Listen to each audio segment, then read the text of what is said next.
No one really remembered why Elijah Barnes moved to Harper's Bluff. Once a bustling fishing town on the Oregon coast, Harper's Bluff had long since been reduced to a few fog-wrapped shingled houses, a rusted-out crab shack, and the old Lighthouse, abandoned since '93. But Elijah, who was in his mid-30s, with a lot of San Francisco tech exit money from a business sale, bought the Lighthouse. No plans, no business model. Just moved in, renovated it slowly, and stared out at the waves every morning like they owed him an answer. He's hiding, the locals said. Man like that, all wired up with ideas and ambition, doesn't just quit unless he's broken. They weren't wrong. Elijah had built one of those fast-scaling business-to-business platforms, the kind that burns through capital and people. After a failed acquisition, his investors turned cold, employees left, and Twitter had its fun. He called it a strategic retreat, but truthfully, he didn't know why he'd left. Just that he was tired. Really deeply tired. Then one evening, something shifted. A knock at the Lighthouse door. Elijah opened it to find a teenage girl, maybe 16. Rain-soaked. Determined. Her name was Addie, and she wanted help with a business plan.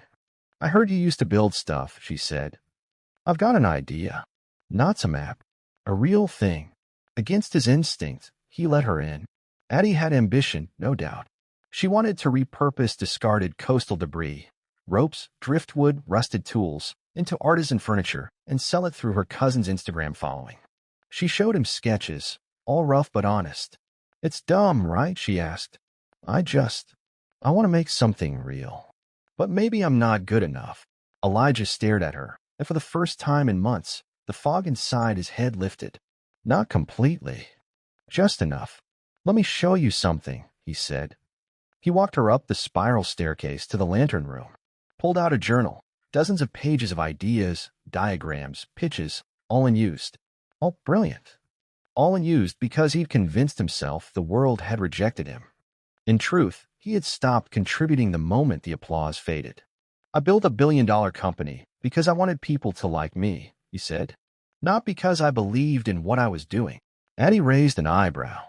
And now you're hiding in a lighthouse. Elijah laughed. Yeah, pretty much. Over the weeks that followed, they started working together. No investors. No press. Just reclaimed oak, rusted nails, and stories etched into every piece. They set rules. Elijah wouldn't tell Addie what she should do, only how to avoid falling into the traps he had. She wouldn't wait for validation, and he wouldn't chase it. He told her the secret no business school ever teaches. Most unhappiness isn't from failure.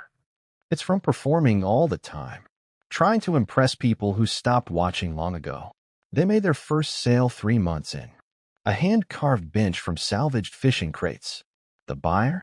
A cafe owner in Astoria. Not a big win, but a real one. Eddie cried. Elijah didn't. He just smiled, because for the first time in years, he'd made a contribution that wasn't designed to impress. It was designed to matter. That night, as they locked up the workshop, Addie turned to him and said, You know, people still don't really like you around here. Elijah grinned. That's okay. I've got the courage to be disliked now. She raised an eyebrow. Is that a quote? Maybe, he replied, and the fog outside began to clear. Entrepreneur's takeaway. But don't let your emotions become tools for avoiding rejection or chasing validation.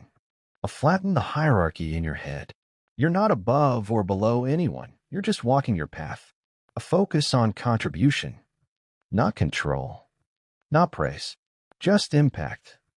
And most importantly, build what matters, even if no one claps.